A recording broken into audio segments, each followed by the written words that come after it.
Hello, আসসালামু আলাইকুম। সবাই কেমন আছেন? আশা করি ভালো আছেন। দেখেন আমি এখন চলে এসেছি আ ঢাকা বুদ্ধিজীবী শহীদ মিনারে। আজকে বুদ্ধিজীবী দিবস। লাখো শহীদের রক্তে রঞ্জিত আমাদের এই স্বাধীনতা। ১৪ই ডিসেম্বর আজকে সকল বুদ্ধিজীবীদের দিবসে অমর হোক। বাঙালি জাতির লাখো শহীদ, লাখো বুদ্ধিজীবী, এদের আত্মদানেই বাংলাদেশ স্বাধীন হয়েছে।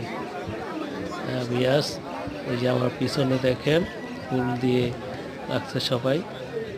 এই আপনার সবাই ফুল দিতেছে শহীদ মিনারে। বুদ্ধিজীবী দিবস অমর হোক। সবাই ভালো থাকবেন। বুদ্ধিজীবী দিবসের ভিডিও থেকে কাছ থেকে